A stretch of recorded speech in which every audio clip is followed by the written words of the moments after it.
Hey there, Simone here with Bulletproof Business Growth, as always with ideas and insights, what to really pay attention to when you're ready to start growing and scaling your business so that you're ready to go when the momentum hits. So we want to talk about achieving next level results through strategic focus, clear metrics, and accountability. Because guess what? We're 1 month into Q2. And the question really is, how are we going to make these next 2 months really count so that you're having a fantastic quarter?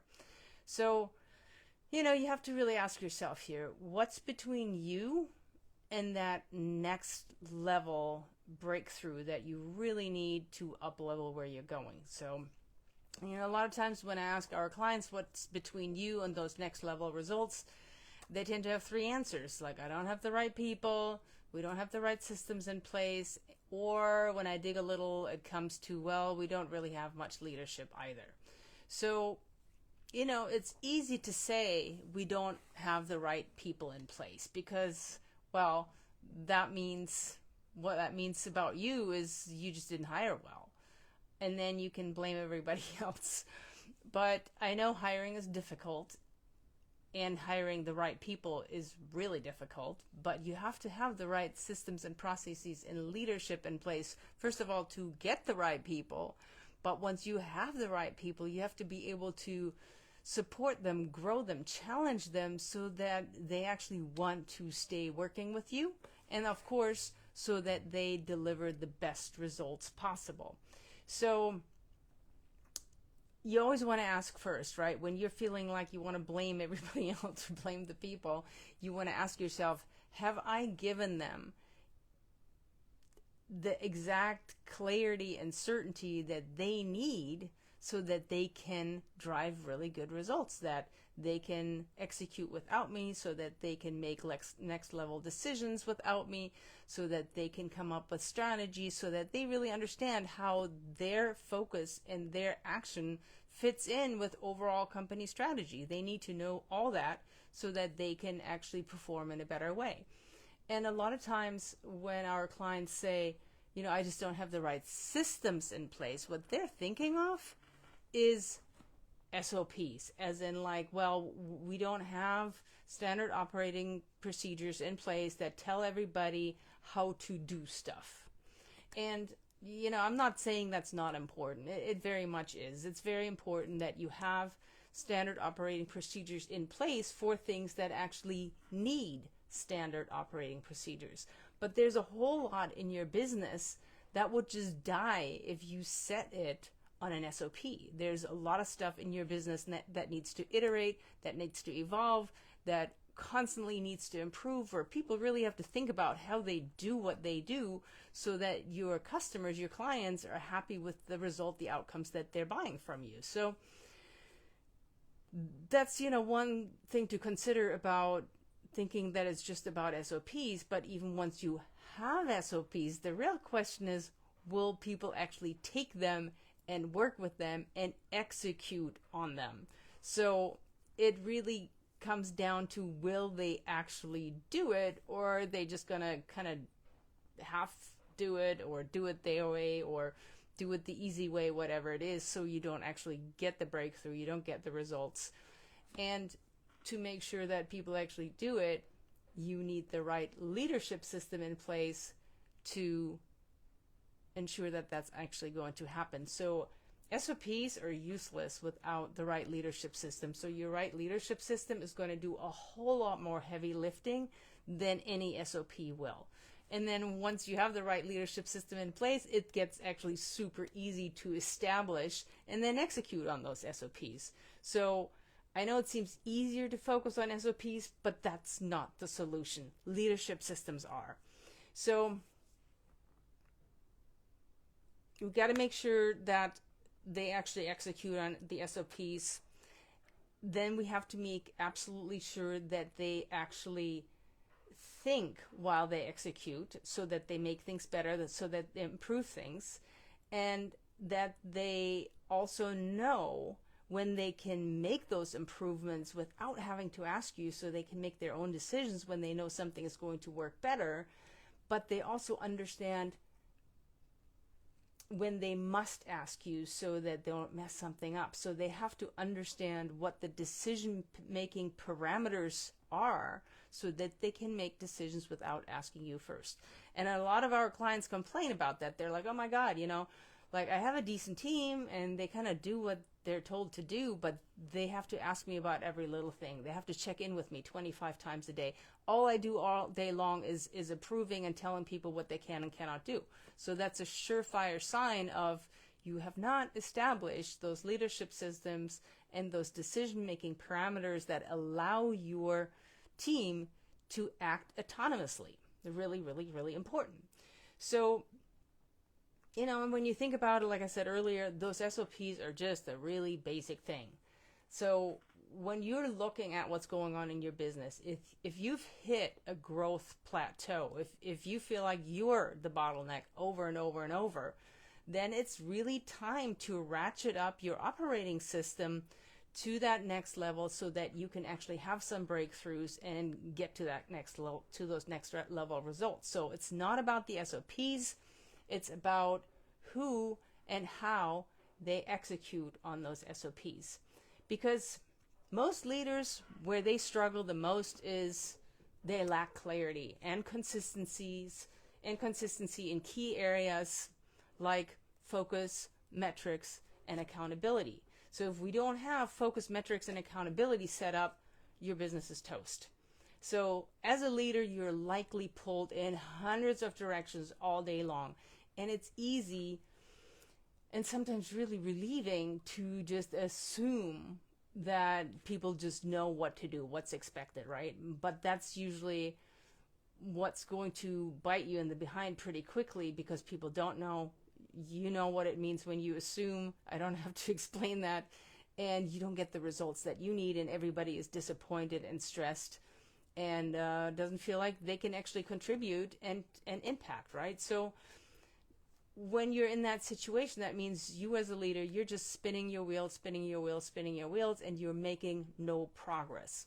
So the better way here is you have to come up with this leadership system that transforms your business if it's executed with care and conviction. So we're going to talk about what that looks like right now. First of all, what you need, and everybody's going to love that, is disciplined focus. And look, I'm German. I'm big on discipline. I grew up with that stuff in my baby bottle.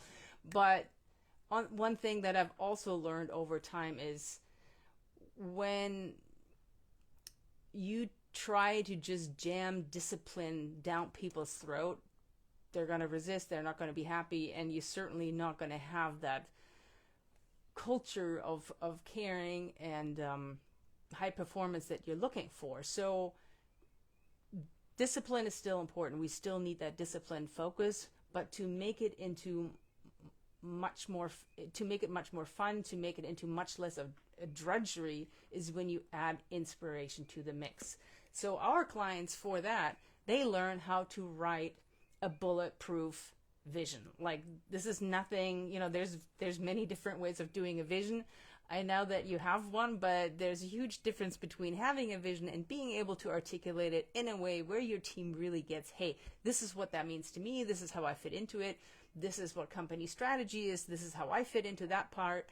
So it's a big process, and it's one of the most important processes that you need to absolutely get done. However, sometimes it's a little bit of the chicken or the egg question, because that's the long-term focus. If things aren't working out short-term, well, you might not get to the long-term. So what we're talking about right now is your short-term focus that really helps you get those quick wins, get the focus in place, get your team executing so that they can actually make a difference and that they're worth the investment that you're putting into them. So we need that disciplined focus plus inspiration. And that starts with know your outcome. What is it actually that you want to do? What's that big outcome that is making everything that you're doing worth it? So you got to know what that biggie is, right? For a lot of people, that's going to be their revenue goal or their profit goal. Now, once we have that, but you need to be able to support that with your 3 to 5 top initiatives. Those are the top priorities that you will take action on that will get you from A to B. So those are the top initiatives that generate outsized impact so that you can devote 80% of your effort right here. So this is really important because that also means that you are going to be held accountable yourself as the CEO who has tons of ideas and likely suffers somewhat from shiny object syndrome. We want to make sure that not just your team is focused, but you are focused so you don't disrupt things all the time, so you don't take them on detours, that you are not distracting everybody from the stuff that really needs to get done because you just had this great new idea and everybody is doing, like a 90-degree turn here. We don't want to do that. So you have to learn no as the CEO, as the business owner, you have to learn how to say no to distractions, even if they seem like they're amazing opportunities, because most likely they may be down the road when you have stabilized things and you can actually take advantage of that opportunity. Great. So you put that in your parking lot, but right now you're focused on what matters most, which is stabilizing so you can actually get to that phase where you can grow. So once this focus piece is done, once we've established what that is, now we need crystal clear metrics that tell us, are we being successful or not here? And what I've noticed a lot of times is that our clients get kind of squirrely in this part because they're like, well, I don't really know how to measure this thing. And what I've found is if you can't figure out how to measure something, are you measuring the right thing? So if you're running into that wall, consider that, okay?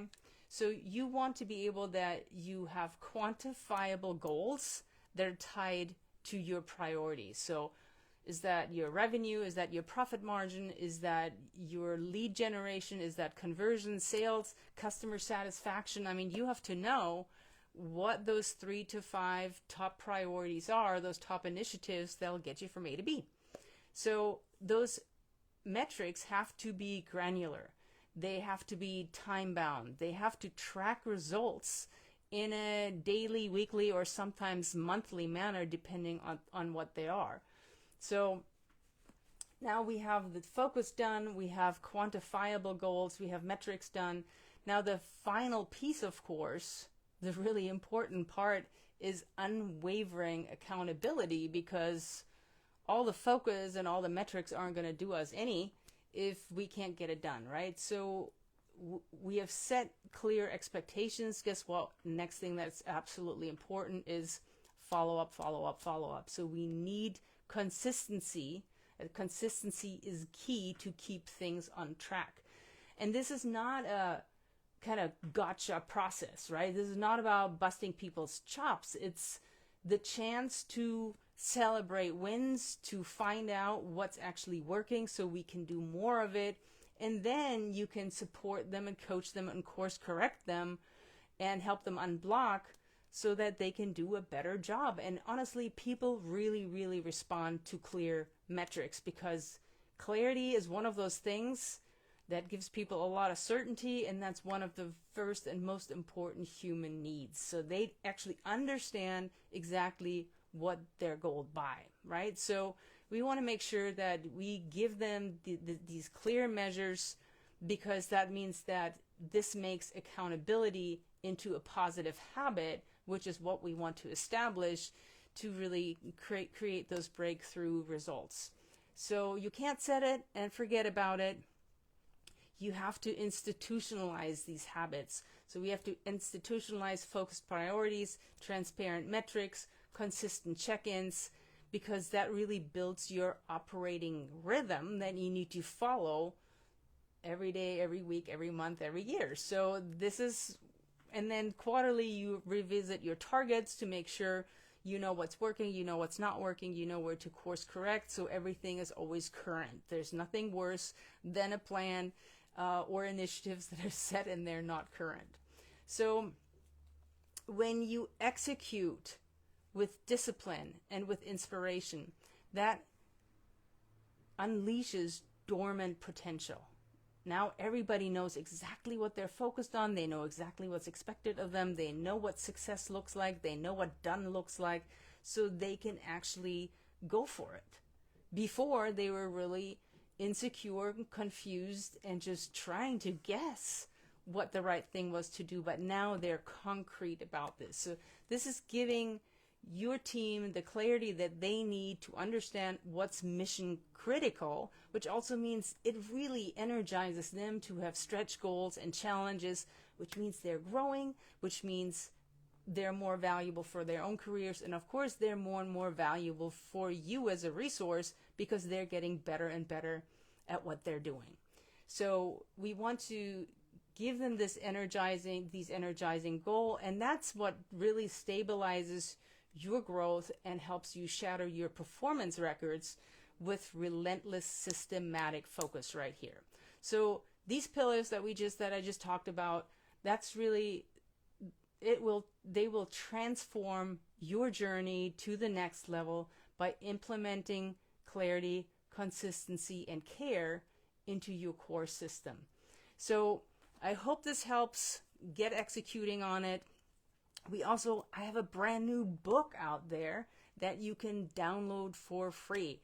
It's the 5 steps to make your business run smoothly without you, from the Bulletproof Business Growth System. You can download that with the link below this video, and I hope you have a great week, and I see you next time.